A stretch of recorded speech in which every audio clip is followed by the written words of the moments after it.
Ha llegado Luis Benavente, director de Vox Populi, con cifras, me parece a mí, decisivas sobre el tema de la inseguridad ciudadana y la violencia en el Perú. Lucho, ¿qué tal? ¿Cómo te va? Buenos días. ¿Cómo Chema, estás? muchas gracias por Gracias por la venir. invitación. Un gusto Gracias por compartir la mesa presentarnos contigo, los como datos siempre. que tienen ustedes, por favor. Sí, son cifras que están ahí, cuya fuente es el mismo gobierno, De acuerdo. que por otro mecanismo niega la realidad que expresa en estas cifras. O sea, es un Kramer versus Kramer, ¿no? Correcto. El gobierno que niega cifras del gobierno. Esas son cifras de SINADEF. El número de fallecidos por homicidio desde el año 2017 en que se crea SINADEF, luego de una etapa en fin, de desarrollo metodológico para crear SINADEF, hasta el año 2024. Hemos excluido, porque SINADEF incluye también homicidios de peruanos en el exterior, pero creo que eso no compete a las políticas públicas, a la realidad peruana, ¿no? Por supuesto. Hemos excluido ese número. Y respecto al año 2024, SINADEF da un número de fallecidos por homicidios al 10 de octubre. Hemos hecho una proyección estadística, científica, que nos ha permitido determinar que este año cerraría con 1.905 muertos por homicidio. Vale decir 500 más que el del año pasado, Sí, exactamente, ¿no? que fue de 1.405. Y el ministro Santibáñez dice que hay estadísticas que dicen que hay un retroceso en la criminalidad. Esas son cifras del gobierno que tendría que ver el ministro, ¿no?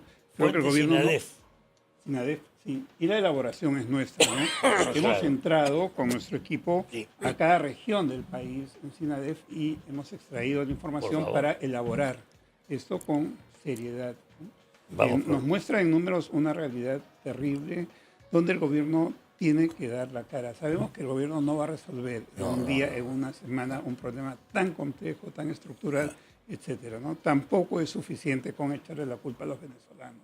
No, claro que no. Además hay delitos previos a los venezolanos, Sí, a los claro. venezolanos. Entonces, Lo que pasa es que se han ido aumentando.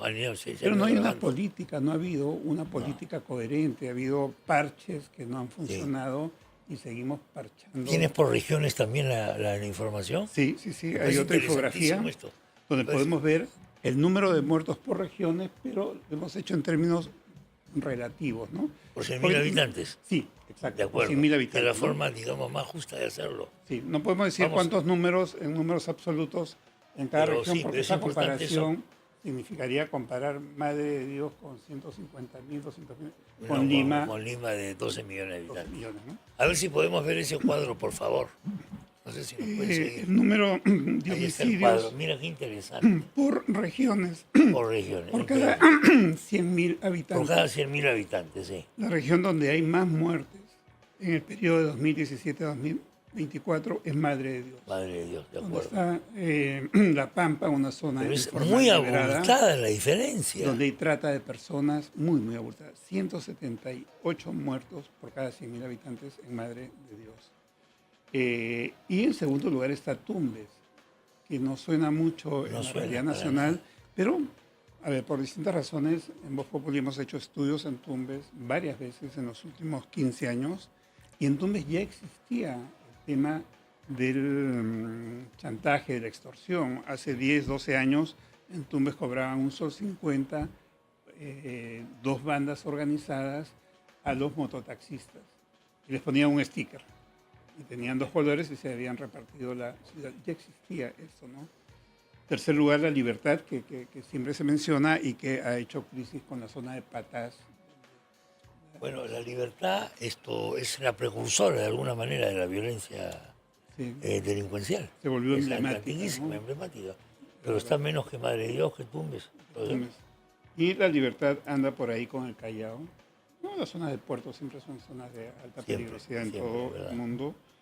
En cuarto lugar, Ica, con 47 muertos por cada 100.000 habitantes. Y en quinto lugar, Lima, la provincia de Lima, con 40 muertos por cada 100.000 Obviamente Lima suena más porque los medios están en Lima, claro, por llamarlo de alguna manera. Claro, y porque en números absolutos la mayor cantidad de muertes están en Lima. Por supuesto. Pero en números relativos, por cada 100.000 no están fuera. Para nada.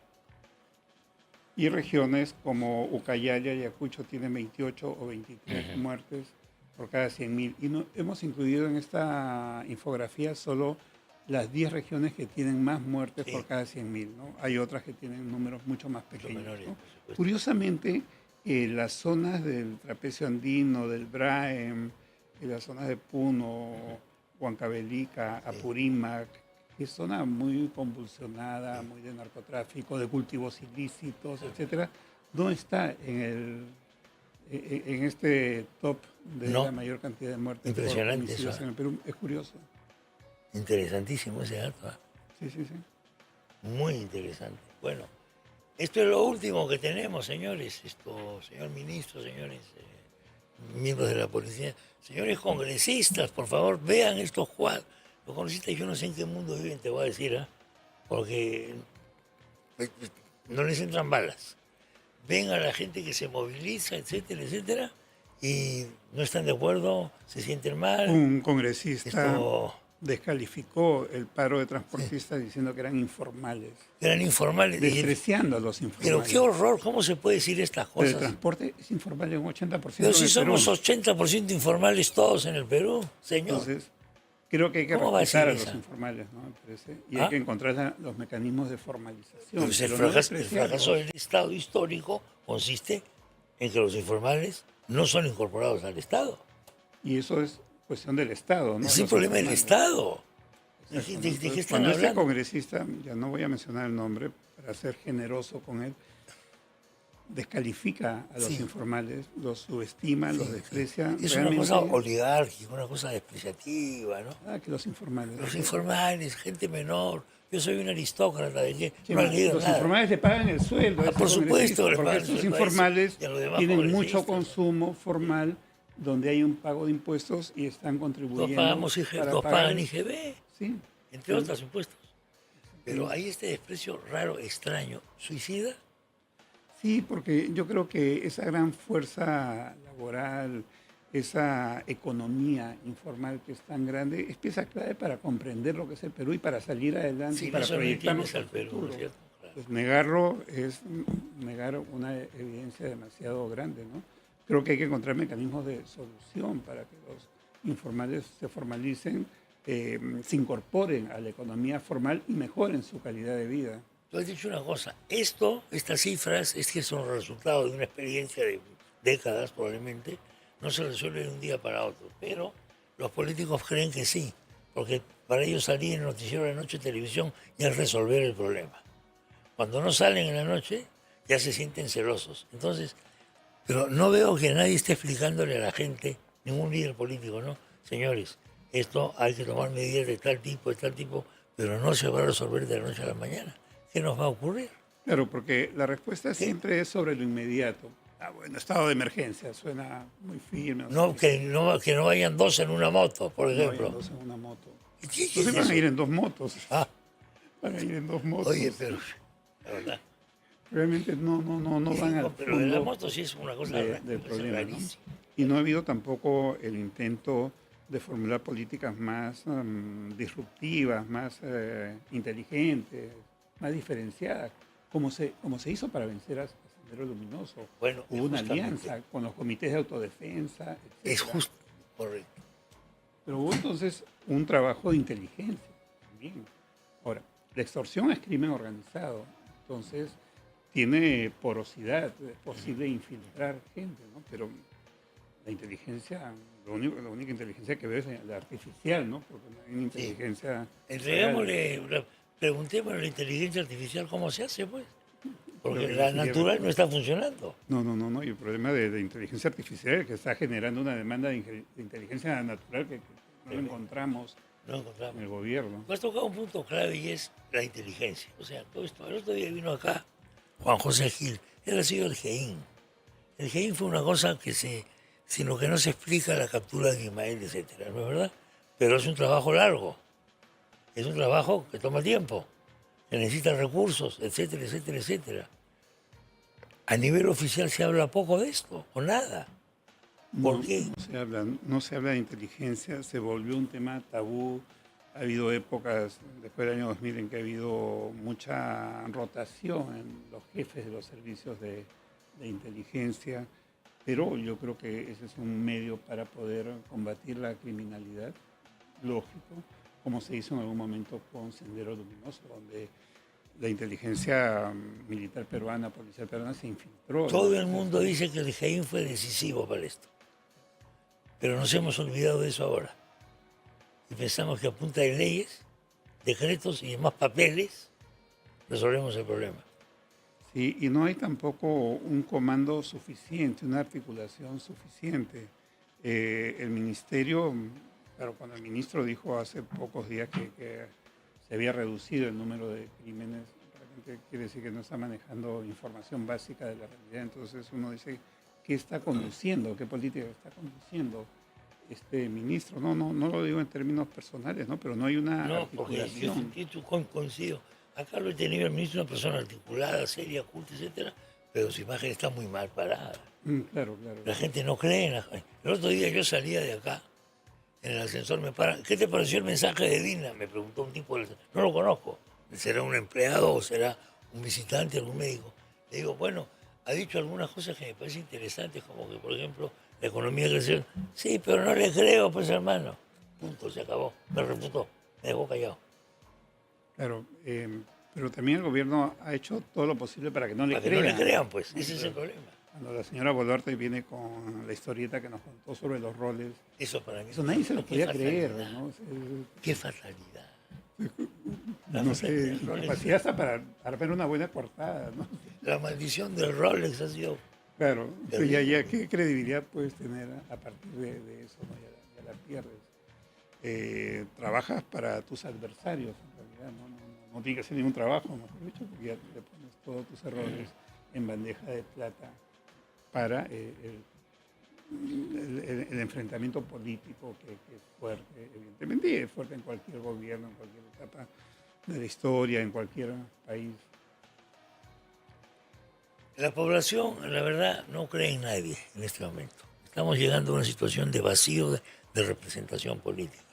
Sí, creo que Esto- hay todos estos problemas que vemos de desencanto con la política, de corrupción, de falta de seguridad ciudadana, de crímenes, de sicariato, en una situación extrema.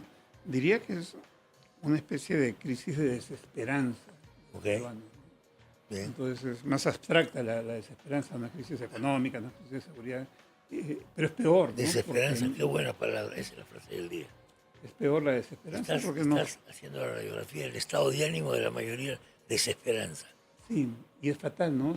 Es vital. Siempre se ha dicho que lo último que se Lo que, pierde es acabas de esperanza. decir, lo que acabas de decir es vital y lo voy a anotar. Y si te das Para cuenta, mi eso editorial de también mañana. juega, Chema, con la crisis de liderazgo. A un líder le corresponde dar esperanza sobre bases reales, conducir a un grupo social, a una sociedad, ¿no? Pero tienes que dar esperanza y te tienen que creer, tienes que entusiasmar a las personas, ¿no?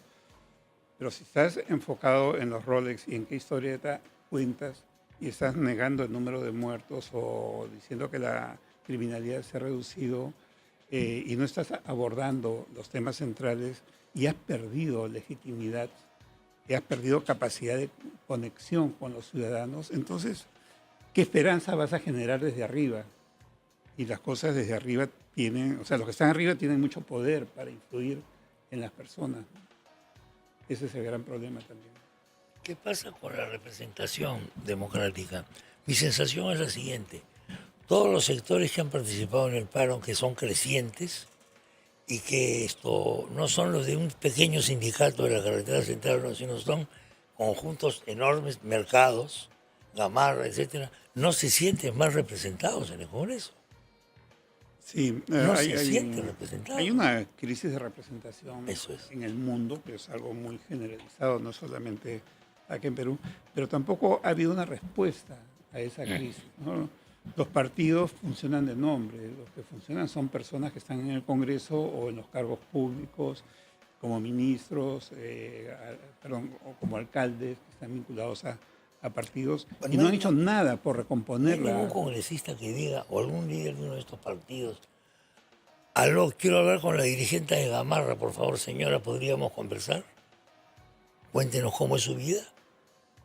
o con el dirigente de los camioneros, de estos camioneros, no, dueños de flotas de camiones monstruosas. Claro, porque Y vamos a conversar. no No existen es los posible. mecanismos de diálogo político necesarios, suficientes, ¿no? El Perú es un país donde se ha monopolizado el diálogo entre grupos de poder político cuyo interés principal es el propio, Exactamente, sus negocios, su estatus, exactamente, su dinero, lo que sea. exactamente. Pero el diálogo se ha roto. No sé si ha existido de manera fluida, creo que la historia del Perú es una historia tampoco muy fluida de democracia. No, pero ha habido momentos en los que estas cosas no... Yo pensaba el otro momento, ¿qué pasa, por ejemplo, con Fuerza Popular? El fujimorismo siempre tuvo un instinto popular, o sea, hay una intuición, una cosa... El otro día vino acá Máximo San Román, por ejemplo. Yo lo conocí a él antes de que fuese candidato a la vicepresidencia. Pero Él ¿por qué? era de APEMIPE, la Asociación APMIPE. Peruana de La Pequeñas y persona Medianas para la que yo Empresas. trabajaba en ese momento, bueno, digo su nombre, señor Hernando de Soto, me mandó, averigua qué es esto. Hay un congreso, hay un esto de APMIPE. Yo me fui, pues, dije, ¿qué será? Y abrieron la puerta y me encontré con una multitud de empresarios Y tenía una peruanos. empresa que fabricaba bienes de producción, Exactamente. máquinas de panadería. Imagínate. Y sigue siendo Y era un gremio poderoso, tenía poderoso. fuerza, Pues tenía ahí lo influencia. conocí a San Román. Y le dije, oiga, ¿usted quién es? Claro. ¿Quiénes Ahora, son estas señoras? el hecho que vaya en fórmula con Fujimori te dice la atención que le podía poner Fujimori a Hubo un ese instinto sector. popular, pero ahora El no veo ese hecho resorte de que Fujimori popular. salga en un tractor a zonas populares Claro. de Lima te da una señal Claro. de conexión popular, ¿no? Claro. Sí, creo que eso lo tuvo muy claro Fujimori desde un inicio. Pero eso parece que ahora se ha perdido porque nadie dialoga con estas, que yo, o sea, lo que sean diálogos clandestinos, ¿no? Puede ser también. Con estas personas de estos comercios, de los comerciantes, de todos estos. No veo eso. Claro, porque muchas veces, como en la vida personal, ¿no? En una situación familiar, entre amigos, lo importante es el diálogo. Y una vez que se habla, pues las tensiones pueden bajar. Y simplemente lo que pasó fue que se habló, nada más. Eso fue todo, ¿no? Ese es el problema. Yo veo Ese es eso el lo veo tema peligroso. justo que ha mencionado Hernando de Soto, Eso lo veo que peligroso. era puesto como tema para su candidatura presidencial, ¿no? Hablemos, Sí, pues. se llama, Se ha perdido eso. sí, Se fumó. claro. Y un autor brasilero que lo conocí, ya está muy mayor, Muniz Sodré, que escribió un libro muy bonito, se llama El monopolio de la palabra o monopolio da fala, ¿Así? ¿no? Sobre No, cómo no lo se- conozco, Lucho, disculpa mi ignorancia. Muniz Sodré, sí, fue una figura de la izquierda brasilera muy importante, fue ministro, secretario de Cultura en el estado de Río de Janeiro cuando Darcy Ribeiro fue gobernador del estado de Río de Janeiro Ya. hace 40 años. qué sé yo. 40 años. En épocas de otra izquierda brasilera, no Sí, la del claro. PP actual, ¿no? No, por supuesto, eso Una es verdad. izquierda más intelectual. Con una base intelectual, Pero digamos. es bien interesante, Cierta ¿no? base Un intelectual. antropólogo, un sociólogo, No como conozco Muniz eso. Sodré, hablaba de el monopolio de la palabra, ¿no? Al monopolizarse la palabra se impide la capacidad de diálogo, la posibilidad de diálogo. Yo creo que eso es lo que eso es lo que están tratando de ejercer los congresistas, ¿sabes? Yo Claro. creo se sienten celosos de que las cámaras de televisión no sean su monopolio, sino que también tengan que salir con las marchas estas de los comerciantes. Claro, y ahí se generan las fisuras de la democracia. Claro, si hablamos de la experiencia brasilera, estaba también la experiencia de Roberto Mariño, que había hecho un pacto con los militares y eso le había permitido a que su televisora, la Red Globo, se convierta en la tercera o cuarta red mundial de televisión, ¿no? Pero también tenía un propósito ideológico y político, controlar a la población, eran políticas de control social a través de los medios de comunicación, ¿no? Entonces, a eso también se refiere Muniz Sodré con el monopolio de la palabra, ¿no? Pero yo creo que es necesario abrir mecanismos de diálogo, es fundamental, para evitar este desborde y para que las políticas públicas estén articuladas a las demandas sociales, realmente, no a los lobbies, de cuánto te toca y cuánto me toca y cuánto... Por ejemplo, este señor, yo estoy con el señor de los camiones, porque yo no lo conocía, pero yo estoy sorprendido de cuán ignorante soy. Se presentó, vino acá al programa, traído por nuestra producción, este caballero, es de Ayaviri Puno. ¿Por qué está usted en el negocio de los camiones? Bueno, mi padre era dueño de un grifo. Bueno, comienza la cadena de negocio. Entonces dice lo siguiente. Uno, están poniendo trabas para sacar brevete a personas a partir de cierta edad. Dos, están dando la distribución de los combustibles limpios, que todos queremos, se supone, a dos compañías nada más. ¿Por qué no abren el mercado para que los precios puedan bajar por medio de la competencia? Esas son dos cosas que me parecen básicas, bueno, aparte de la seguridad ciudadana que tienen ellos, han matado a choferes y a todo, ¿no? Pero esas son dos cosas que debería estar discutiendo alguien más que este señor acá en un programa de radio. Claro. Entonces, no hay Que no un se discute, mecanismo. por eso no se discute el Perú real, esto, Lucho. No, de espaldas a la realidad, ¿no? Y son demandas coherentes, no puedes decir que en lo que has señalado hay un tema ideológico, No es político. no es un agitador que quiere derrocar a la... Claro. No pues, Claro, están no, con no. ese San Benito otra vez. Y ahí vemos muy claramente cómo el gobierno, el Congreso están totalmente de espaldas a la realidad, al país, a los ciudadanos. Están en otra. Están en otro. Bueno, Por eso están tan desprestigiados y no se dan cuenta de eso. ¿qué nos va a esperar el 27? Después no se quejen, señores, ya vieron las cifras que ha traído Lucho Benavente y lo que está diciendo. ¿Ya? Oigan un poquito, lean un poquito. Gracias por la visita, Lucho. Gracias por la Muy invitación, amable. Chema.